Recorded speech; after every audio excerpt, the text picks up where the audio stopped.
Welcome to the XY Advisor podcast. To join a global community of financial advisors sharing and learning with one another to drive the positive evolution of financial advice, head to xyadvisor.com.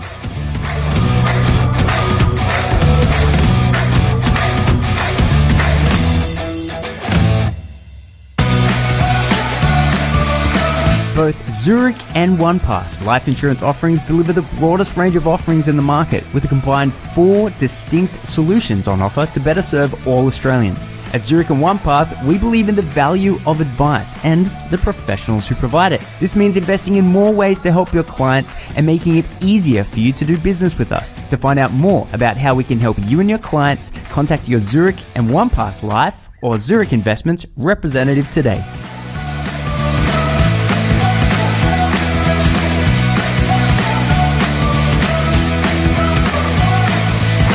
G'day, Clayton here from XY Advisor. Thanks for joining us today. Got a really special guest. We have Csilla, who is XY's actually head of operations, also university lecturer. And but you originally came from financial planning and then got into the education after doing a master's, correct? That's the story? That's right. I finished my master's at Western Sydney University. And I mentioned to my lecturers at the time that I would be interested in teaching. And they said, "Are you serious?" I said, yeah. So I got into the university lecturing while I was still working in financial planning. I started off with some undergraduate courses. And I was sort of asked at the same time, would you consider doing a PhD? And I said, not while I'm still working in financial planning. So it must have been, they call it serendipity, or it was meant to happen. Right. I got very, very ill a couple of years ago and ended up having to leave my job in financial planning and was just doing the teaching on the side and applied to Western Sydney University to do a Master of Philosophy and got in. Wow. So now I'm teaching and studying again. Well, I mean, look, from where we're seated, especially from XY's point of view, you bring a real sort of empirical rigor to the conversations that we have internally and also to the work that we produce externally. And, you know, when we were talking about putting together this 10-part series on mental health, you said, hey, look, you know, I've got some personal experiences in this side of things and also some academia on that side of things. And you sort of put your hand up and you said, actually, I wouldn't mind having a chat on the podcast series. And I thought, that is sensational. It's a really good idea. And on top of helping us bring in some great guests that you've helped line up, you know, we get the chance to discuss mental health recovery, resilience, and from an advisor's point of view, how they can help clients. And I think that's a really interesting thing because I believe it was either your thesis or you did a large piece of work on empathy, financial planners and empathy. Yep. And I thought that was a really interesting subject matter. I thought that would be very good to sort of discuss this topic because a lot of advisors out there now have clients who are on claim for mental health issues. And then it becomes this really weird scenario where, well, is it in the best interest of the client to stay on claim, or is it the best interest of the client to help them get back up on their feet, to become a productive member of society and to sort of not spiral down further and further into mental health problems? Because honestly, like a lot of times if someone's getting paid more money to sit at home than they would at work, then there's a very easy argument to say, well, actually it's in your best interest to stay at home sitting on the couch and not do anything with your life. But that's not really taking into a full consideration. From where you're seated, what do you think an advisor can do to help their clients with empathy, to get them back out there, to start living their life, to, you know, help them become a productive member of society again? Well, look, I can speak to my own experience and how mental health has made me feel, but also to what I am studying in terms of my hopefully soon to be PhD. So I've looked a lot at the whole empathy thing and how we can, feel within ourselves and so forth. And it hasn't been an easy road, because I've had some very bad issues. And I agree with you in that I think that people need to be productive members of society, because it gives us something to strive for. It gives us a goal to look at. And I know with me, that's exactly what's happened. I went from doctor to doctor to doctor, and they were all telling me things that I didn't want to hear. And basically I was at a point where, yes, I was doing my teaching and I was able to do it, but I would sit down on the couch and fall asleep for a couple of hours, and have rests in between all my work, because I was just feeling so ill. And I know for me, that was making me feel worse. It was making me feel worth less, and it was making me feel like I didn't want to get out of bed every day, particularly when they tried to put me on medications. So I sort of took my health into my own hands. I spoke to a lot of good friends. They're also colleagues in financial planning and in academia, in financial planning academia. And they supported me through this, which was a big thing. And I ended up finding out that my issues are probably something that I can't ever resolve, but I can control. And now that my pain is more under control and I have dealt with that part, I've come out of it with the whole sense that I do have a purpose. And my purpose is to, do this thesis and impart on people that there is value to their lives, and we should all be contributing members of society. And what I've seen during COVID-19 in particular is all the even Scott Morrison said it, everyone is an essential worker if you have a job. I mean, that's all we need to think about. We're all essential. We all need to be contributing. It's great being a member of society. It contributes to knowledge. Yeah. And can you duck into because we spoke about purpose when we met, and your purpose really aligned with why we were building XY. And that was not like you spoke a lot about helping essentially drive the positive evolution of financial advice. That's sort of close to what it is that you want to achieve in your professional sense. What if, and this is like, answer me this, let's say you had really, really good income protection, right?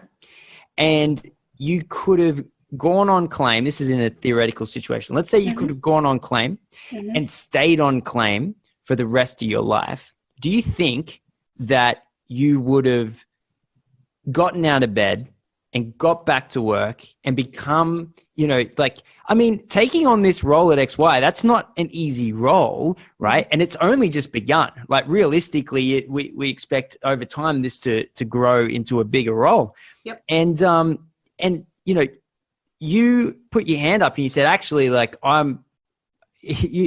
we made it very difficult to go for this role. Right. I'm sure you remember.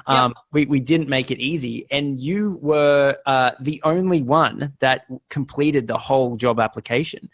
And then we got to meet and we got to chat, and I found your dedication, I guess, to not just the profession of financial planning, but just your resilience in general to be, a really positive attribute of your personality. Do you feel like you've built this over the course of your own situation? And do you think if you had been given all the benefits of an insurance payout, do you think you would have done that? Look, I actually can't get IP insurance because of the issues that I have.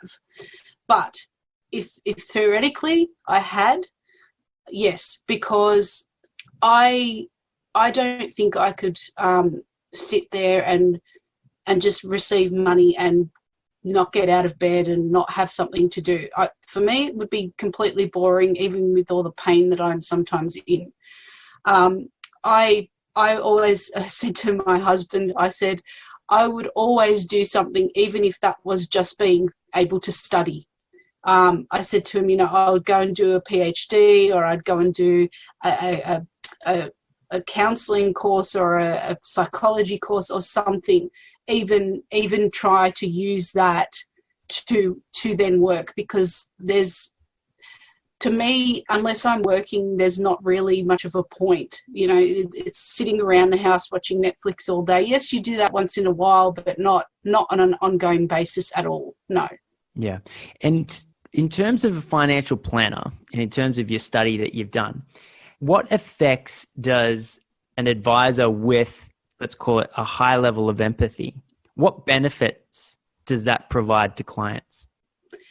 Well, I think being able to understand how someone feels, to be able to come up with options for people, to be able to provide them with something other than just, yes, it's going to be okay. I think having that sort of high level of thinking behind everything, of being able to see the situation unfold. I mean, you yourself do it when you ask questions.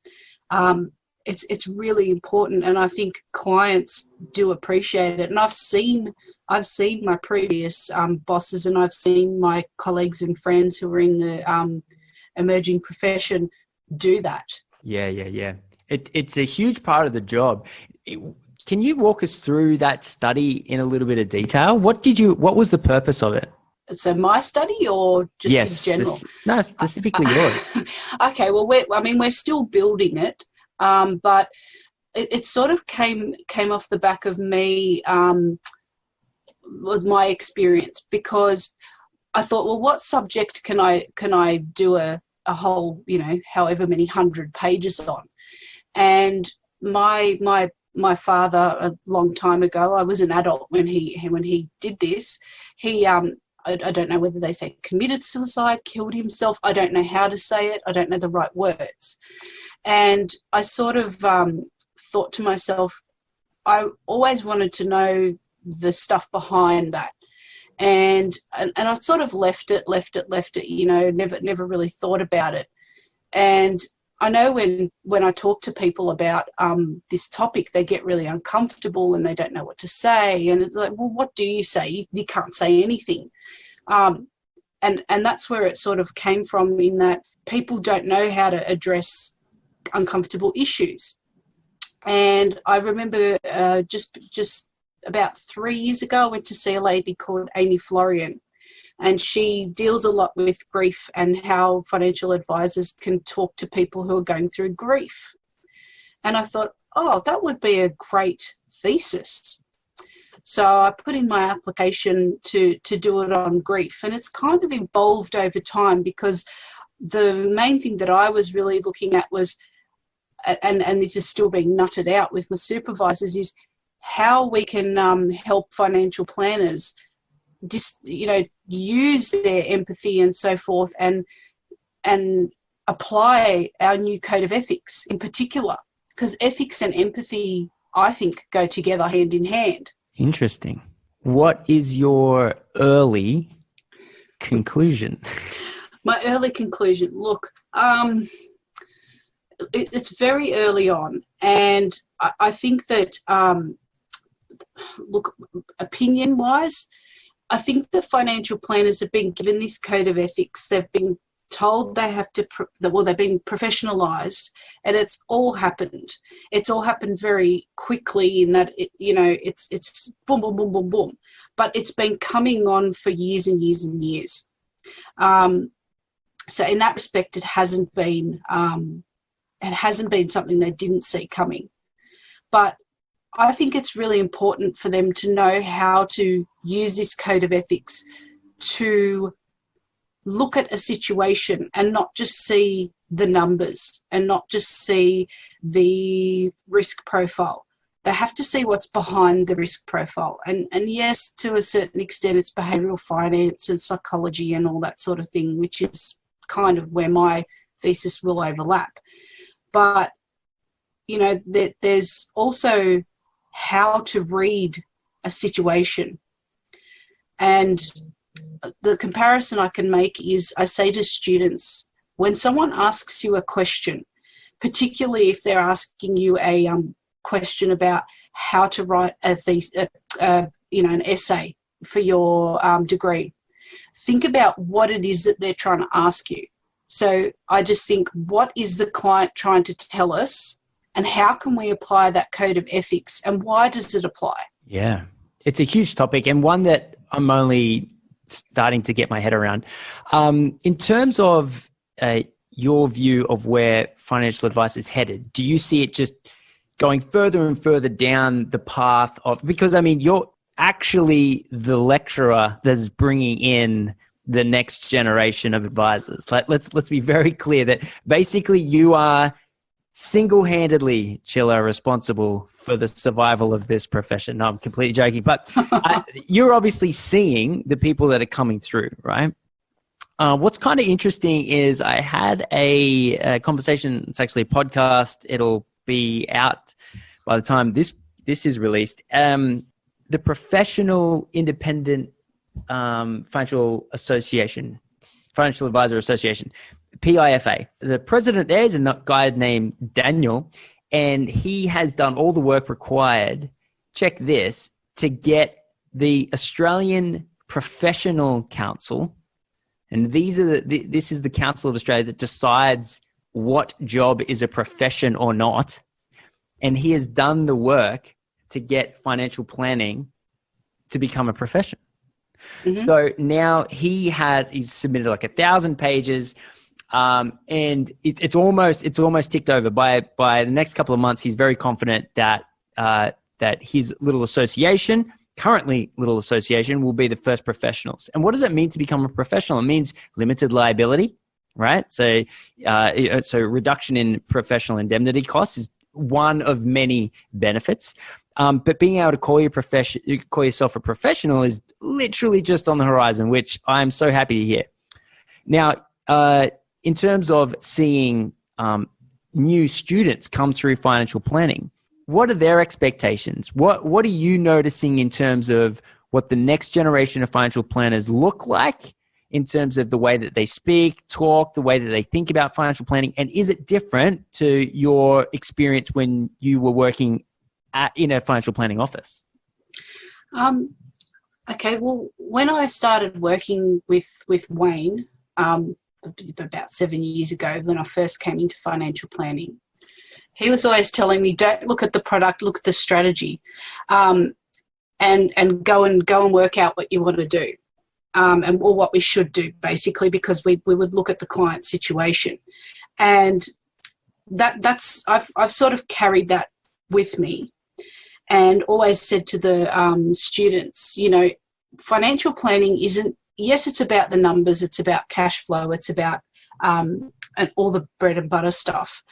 But we have to be able to read the client situation, because we have to be able to pick, for instance, the risk that the client could have an issue with one part of insurance, for example. But where did that risk come from? You look back over their family. And if we've done our job properly, I say to the students, if we've done our job properly, we've looked back, we've had the conversation with them, we know all about them.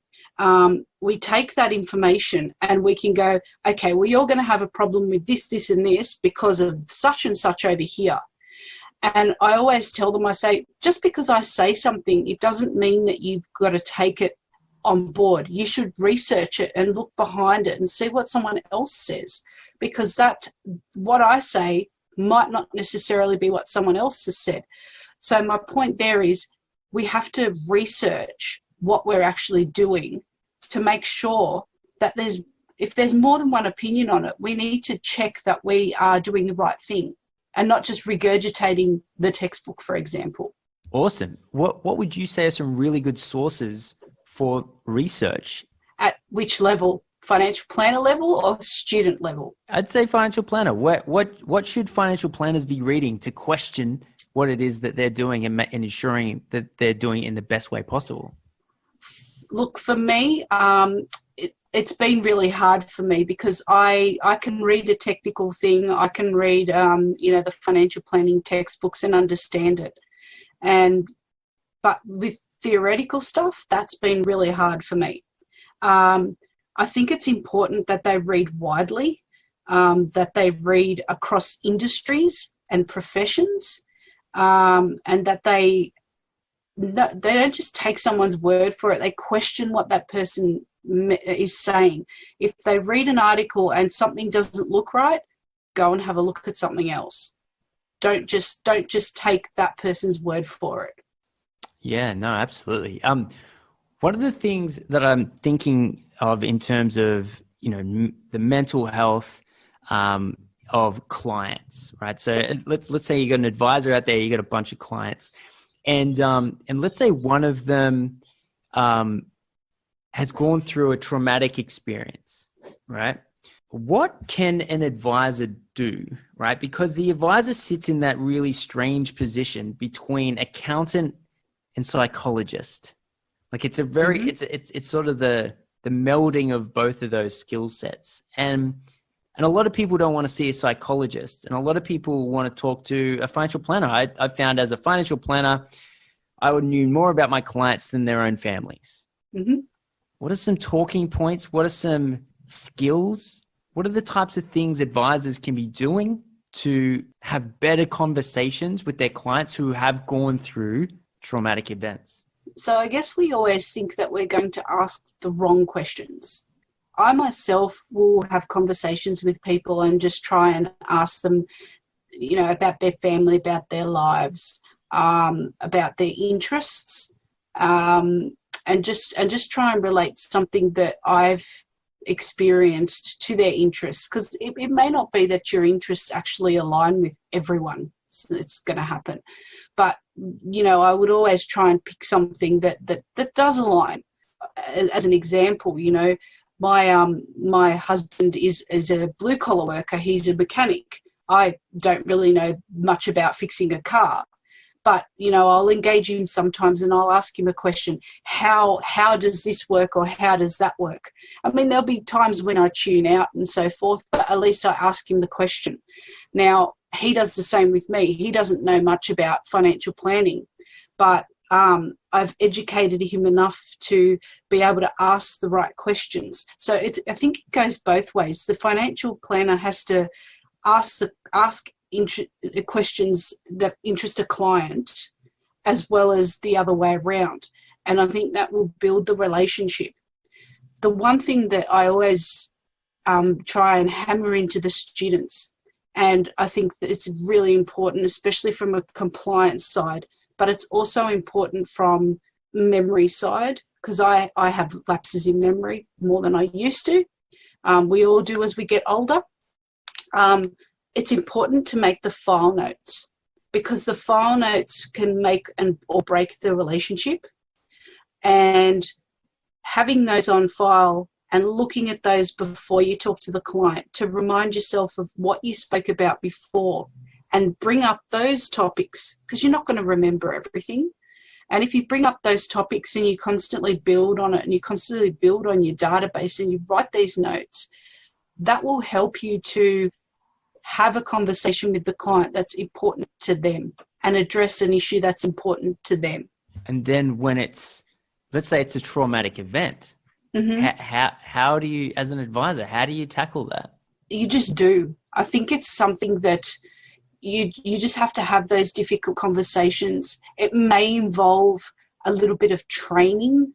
It may need to be more inbuilt into our degrees, or as additional training. I don't know. I mean, that's something that I have been thinking about a lot. And is it something that I should address in my thesis? Do we need more training to have the hard conversations? I think possibly we do.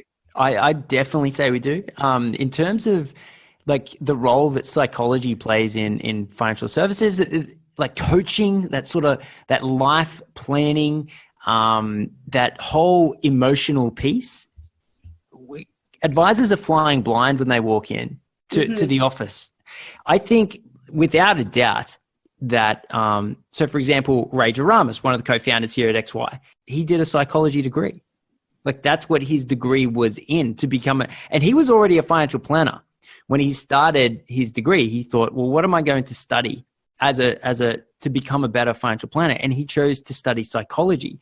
I think it's a really overlooked aspect of the education. So if you have any sway whatsoever as to the curriculum in financial planning, oh my goodness, we should be doing whatever we can to help get those soft skills involved in the production of the next generation of financial planners, because it's such a big deal. Like learning how to talk to clients that have mental health problems is something that learning how to take, file notes, for example, we were talking about that earlier, or, go through their cash flow. These skill sets which are really sort of rational, they don't set the advisor up for success. It's a whole spectrum of talents that's required to do this job really well. And it's oftentimes that you realize that when it's a little bit too late, where you're stuck in the meeting and you haven't been an advisor very long, and all of a sudden you're talking about these really important topics and you just don't know how to deal with them. So for example, when I had clients who would have a claim for insurance, for me, it was just, I was focused on one thing, and that was making sure that they got as much of the money as possible, if not all of it. And you would strongly suspect that it would be all of it. And I kind of saw that as my job. And the older I've become, although I'm not an advisor anymore, I often think, well, I probably should have done a bit more work. I probably should have done more follow-up with them, because in a lot of ways I felt like I had achieved the best outcome monetarily for them, but I didn't achieve the best outcome for them in terms of their entire life. And that's the kind of questions that advisors need to be asking themselves early on, right? Because it's not just we know that financial planning is not just a monetary thing. It's also an emotional thing. And why would a claim on insurance be any different? Why do we see our job as just getting the money, but not? Well, no, I'm sure that there are advisors out there that do think about this, but it's not really the thing that we talk about. Like, I've never heard an advisor say, I worked really hard with my client to get them off claim. Like I've never heard an advisor say that. I've never heard them say, after 6 months of after burnout, and we did a really good job of claiming on their on their insurance. After 6 months, we decided it was actually better for them to get off the income protection and get back to work and become a productive member of society. I've never heard an advisor talk about that, and that's weird.